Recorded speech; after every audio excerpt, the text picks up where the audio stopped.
Christie, we saw in the news, John Stewart was let go. Was he fired? He was fired. Fired or contractually? I think they just didn't agree. Because he was on Apple. That's what they're saying. It was for 2 years. He was with Apple. He had a podcast. Yeah, so it was reported that John Stewart was fired from his show with Apple called The Problem with John Stewart. Apparently, there's a lot. Weird. There's a lot going on. It was on the brink of filming its 3rd season. So the reason was apparent creative differences, but realistically, he wanted to maintain full creative control, including bringing new topics for the 3rd season. 2 of those main topics, which Apple was not on board with, was China and artificial intelligence. China, we all know, happens to do most, if not almost all of the manufacturing with Apple.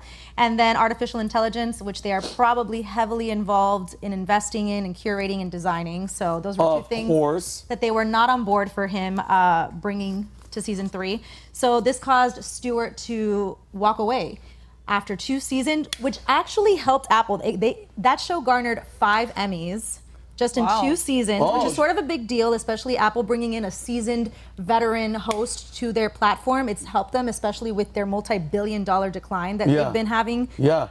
You guys actually talked about it briefly on Pat's. 5 Emmys for his show? 5 Emmys, yeah. Damn. So that helps a lot, That's freaking fantastic. So Apple claimed that both the company and Stewart had to remain aligned on what topics he was going to talk about. So when he brought those 2, they were like, no, that doesn't work for us.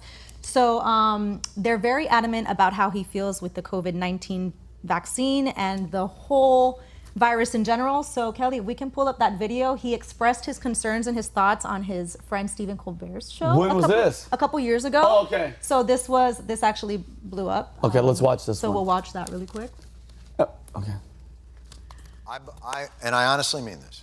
I think we owe a great debt of gratitude to science. Science has, in many ways, helped ease the suffering of this pandemic, which was more than likely caused by science. Look, shaking in his boots. So then he explains a little bit more in this next clip, his thoughts on. Okay. The name of your lab. If you look at the name, look at the name. Let me see your business card. Show me your business card. Oh, I work at the coronavirus lab in Wuhan. Oh, because there's a coronavirus loose in Wuhan. How did that happen? Maybe a bat flew into the cloaca of a turkey and then it sneezed into my chili and now we all have coronavirus. Like, come on. Okay. What about this? Look how uncomfortable that scumbag is. So he was very vocal about how he felt about that. So then he then addressed this moment on his Apple podcast. Kelly, if we can pull that up, he kind of talked. Oh, he talked about it. This is much later. This is during his show that just got canceled. So he's able to express that. The Department of Energy came out with a report saying that they said low confidence, but that the COVID-19 was a result of a lab leak. Are you trying to get me canceled again? I know. I've gotten so many texts being like, "Is John gloating?" Do you feel vindicated? No, there is no. First of all, I wasn't waiting for the Department of Energy to weigh in on it. That's one of those. You were refreshing the Department of Energy feed. What is the Department of Energy? With low confidence. It's not about certainty or the larger problem with all of this is the inability to discuss things that are within the realm of possibility without falling into absolutes and litmus testing each other for our political allegiances as it arose from that. My bigger problem with that was I thought it was a pretty good bit that expressed kind of how I felt. And the 2 things that came out of it were I'm racist against Asian people and how dare I align myself with the alt-right. And I thought, well, that's... So, and then there's one more video of that same excerpt. It's a little shorter, and then we'll talk about it. Like, I have my opinion. I'm not mad at the backlash either because they're doing what I was doing, which is expressing myself. The part that I don't like about it is the absolutes and the dismissive, like fuck you, I'm done with you. I will never forgive you. You have crossed an unforgivable line. You've expressed an opinion that is antithetical to mine or not mine, and it may not be one that has any real ramifications of anything. I was just saying, this seems like it's a pretty good possibility, which, by the way, has happened. So this is what we were talking about with like George Floyd and BLM and having to make a decision without asking questions. Yeah. And so here are my thoughts. Like Jon Stewart, I don't agree on many of his opinions, but we all have to admit that he's probably one of the last comedians on television or doing a show where he's incredibly intelligent, super witty, very funny, super smart. And even if you don't agree with him, he makes a difference. And his show was doing great, by the way. Like Apple It was great, blew of up course. because of him. So the problem with getting involved with huge corporations like Apple is that there is a massive conflict of interest with those kinds of things. It's like Apple's immensely involved with China. I think it was, what is it called? Taiwan Foxconn, which is one of Apple's largest supplier. It's known for its terrible work conditions and pay for employees. Of course. Like they actually had to throw a net around the building because people were jumping committing suicide. Shut the hell up. Yeah, it's been Taiwan's Oh Foxconn. my. It's one of their biggest suppliers. Yeah, like sweatshops. So they're heavily known. So you put someone who's like this, who even if you don't agree with him, he's still likable and people listen to him, and he's gonna bring China. He's gonna talk about that and upset the sleeping giant. Apple's like, I am so willing to fire this guy, That's then lose all of this. Like, what are your thoughts on this kind of? I actually This think kind it's of a choice. good thing, and the reason I say that is because, like, shout out to Valuetainment and platforms like this. Yes. It allows for people to be exposed of what the big corporations are doing, Right. and then you have people like Patrick Bet-David and Valuetainment, Joe Rogan, who are getting mass amount of eyeballs. Why? Because people can be authentic. They can actually talk about things. They can actually freely express ideas that are away from China or these big corporations. So I actually find it to be a good thing, especially someone like him that is kind of liked by different people, different personalities, different ideas. For them to tear him down, it's like, oh, okay, what is Apple doing? I think it almost takes situations like this where people are kind of around all different spectrums to be torn down. Unfortunate, it has to happen to him because it allows for valuetainment. Like there's a reason we say the election is going to be Patrick's Super Bowl. Why? Because he's willing to speak to people from all walks of life, different ideas, and believes people are smart enough to make decisions and think for themselves. So I actually think it's a good thing. Unfortunate for him, but shout out to VT and these other media companies and platforms that are going to grow because of the censorship that big corporations are doing. Can I add on that? Sure. Okay. I thought what was crazy about all that, did you see how weird Stephen Colbert was? What do you mean? Yeah. So listen, Right. Stephen Colbert, I don't think people know this, has stake with Apple. He is big with Silicon Valley. So it's funny, you can see him squirming and he's sitting there. You could also see him going like this. Yeah, like Yeah. that's Well, So- he but also it's works funny- for the networks and the government, and But people that don't see that, don't have that eye, don't know that Stephen Colbert is so in with the whole machine and Apple and all those people.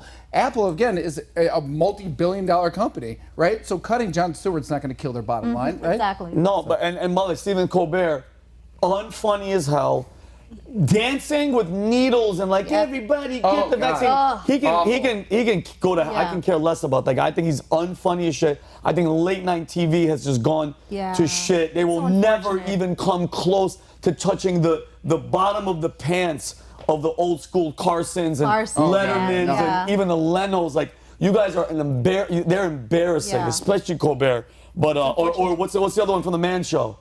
Is it Jimmy Kimmel? Jimmy Kimmel? Oh my God! He's just as bad as Colbert. Wait, but no, Kimmel's the worst because that idiot Man Show, disgusting, treating women like shit. But then those are the ones that are like, look at Trump's a bad person. Yeah. When you're a He's a scumbag. misogynist. He's a big scumbag, and he did blackface because he played Shaquille O'Neal. Right. But notice, if you have a D, if you have a Democrat, you can do whatever the hell you want. Yep. You can get away with it. And my point to you, again, Taylor, I'll come to you.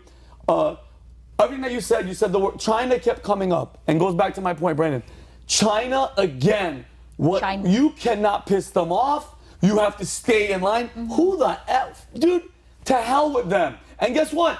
I can say that, and it's not you're racist towards Chinese. No. China, the leader, the communism, the camps, the labor camps where young ass people are slaving their asses away but nobody can say nothing. And when people like John Cena make a mistake and they say something about Taiwan, he has to do a message to China, kissing their ass, saying in Mandarin, saying, I'm sorry because you never, ever, ever bite that hand that feeds you. But guess what? I can give two shits about China. That's all ending, though, and that's because we used to get a ton of cheap manufacturing from China because of how dirt poor they were, but now they've become a richer country. It's much more expensive to manufacture there, which is why Apple's pulling away. I mean, they're still trying to kiss ass a bit to, Of course, to save face, but at the same token, Brandon, and that's why this all comes down to what was one of the first things that Donald Trump said? What's one of the platforms he ran on besides closing the border, which now weird. Don't you wish the damn border was closed? Was holding China accountable, and I've heard two sides. Good for him, and I love it. But then look at what the flip side was. COVID came from there to shut everybody down. Listen, say what you want. The coincidence of COVID coming from Wuhan, the lab that we own with Fauci, that little rat scumbag. And what year was it? 2020. Election, right? Election year. Yeah. It's like, how many coincidences have to happen for people to go, wait a minute, what the hell? It's like a pattern. If you don't get the pattern, like if you keep dating boyfriends and they keep hitting you, it's a pattern. Yeah. Figure it out. Get the hell out of there. Change where you're picking these freaking dudes up. Like, am I losing my mind? Yeah. No. I think 80% people are in a simulation. 100%. No, I think I heard didn't they say this one time, China, that they were like, well, they know they don't have the right military, so they can't infiltrate the United States through that, so we're going to do it through their pockets. And pockets, and guess what? With the TikTok. You know what? Yeah, with the TikTok, with the influence and everything like that. Go ahead, And Tayler. China. China. I know. They're playing chess, and honestly, you gotta kind of respect their way of I do approaching respect everything. And I would say, to your point, when you're talking about the gentleman, blackface, what's his name again? Trudeau? Oh, Trudeau, Howard Stern? Yeah, no, because he did blackface. Nothing But he got away with it. The one, Jimmy Kimmel. Yes. I was being facetious because they all did blackface, but they're all Democrats, so they could all get away with it. And that's the thing is, why when you come, I think it's being exposed of authenticity. Like people hate or love Trump, but he's like, I love beautiful women. Like it's just authentic. It's like, all right, he's just telling us the truth. He loves beautiful women. And so I think during all of this chaos with social media and all that, it actually allows people, if we come back, which is not the fun thing to say because it takes responsibility, is comes back to the individual. We have to be able to critically think, see authenticity, and actually observe people, observe what's going on, and think for ourselves. Like, we can't just trust Apple, we can't just trust the news media to tell us what it is. Yeah. We know that there's a underlying narrative. messaging or things that they're trying to push on society. So it comes back to the individual to think about it and know authenticity. And that's why people like Trump, is because whether you like him or hate him, Trump is Trump. Yeah. Of course. So Apple has transformed into like another narrative outlet, just like these news outlets. They're training people to kind of fuel the narrative rather than fuel their own right to ask questions and challenge them. And it's unfortunate that Apple's become that. And we all have iPhones, and we all have Apple Watches. That's how they get permission to be that big, though, because look at Apple, Amazon, Google. They don't get that big without kissing ass to the government, Right. And doing all the ESG stuff and promoting the stuff they want to promote. Like, look what happened to MySpace when MySpace didn't play ball. It was the biggest thing ever. MySpace. Oh my God. Yeah. Oh, for real? Yeah. I didn't know that. Yeah, and like the Facebook was part of like the whole like InQtel CIA stuff. So that's why they were able to get big. MySpace got shut down, but everybody loved MySpace before Facebook came along. It was the best. Top 8, huh? Top 8 friends. And that's when it started. That's when it started, because the addictive, like, all you wanted to know was like, really, dude? And also, you broke. I'm not number one. Maybe if you had a song with someone, you guys broke up, you go to their page and they change their song. Oh my God. You're like, what? This is way cooler, honestly. Yeah. Yeah, dude, but remember, like, dude, that when you were like the 8th on the MySpace, when you were like, yo, dude, I was a grown man, and I would have these conversations. What did they tell me? Where'd it go wrong? Was it something that I did? Because I have it on my floor. I have my And then you have What sucked being Hispanic and having all of your family? Oh my- And they're friends with you. To be on the top 8, they're like, oh, really? Really? So you're going to put Vanessa instead of me? And you're like, first of all, there's 2,000 of us. These are my friends. That's so funny. Pressure. And there's 2,000 of us because you guys have. Yeah, I'm like, you don't count, Mom. Dude, that's right so there. That's Like, funny. freaking Your number one funny. right here. right here. MySpace. But then, and then just to shift a gear, it's like all this stuff that happens from, all these outside entities, from the Chinas, from the political sides, the things that they're trying to do with the kids and all the topics that we're talking about. You notice how if any of this happens on the left, they fight you. When you're talking about like with Trump and what's happening with him in the court, it's like, you ever notice how only the left, and you say we're giving props where props is due, they fight, they get in the streets, they do whatever. What does the other side do? No, it just They're the cuck party. they're the cuck party of politics. They're the simps the of- They Republicans. sit in the corner and watch while the Yeah. Democrats bend America over. They really do, bro. And my God, what analogy. he's being genuine. Who do we say the other day was the cuck? McConnell. Mitch McConnell. Oh my God. These Yeah, guys. 100%. It's like with everything that's going wrong. Okay, guys, with everything from the Ukraine, from us sending money to the wars that they want to get us in, to policies that are messed up, to the things with the kids that they're doing in schools, all the left policies that are wrong. When the hell, by the way, because we have to wrap this up, I have to go to the next story. When the hell, what fire is going to have to spark under your lazy asses, just all talk, no action, to fight? Only one side is doing the fighting, and they're winning. They're winning. This doesn't do shit. Listen, you can do this all day. When this side's doing this, they win. Yeah. And I'm not saying go and beat the shit out of people. I'm just saying stand up for what you believe in. Like just talking on that. Yeah. Oh, you know what? I'm gonna tweet something. Bitch, go on the streets. Yeah. Like how they do around the world, like when Egypt and all these places, when they protest, bro, there was millions of people in the streets. In Brazil, millions of people. work. Huh? They don't work. They don't- Only unemployed. Yeah, that's the problem. The left doesn't work. Yeah. They don't have any jobs. They have jobs. And I know we have to go to the next story, but I would say like one more thing is, and it's not what people want to do, is like then we actually have to run for office and do things. Like I know, there are I agree. actually people that are building things, the entrepreneurs that are doing things that don't want to be in office. That's kind of what you got to do, because these people are willing to go into office, they want the power and they want to take action, and so we have to do that because ultimately it's a battle for the mind. Yeah. Think about I it. agree. There's That's only where we're at. it's only 500 spots. We just need 500 solid people to step We up. need you as president. Oh yeah, I Right. know. 10 Come on, years, let's 10 go. years. I'm waiting. I know. Speed up time. Kelly, Good shit.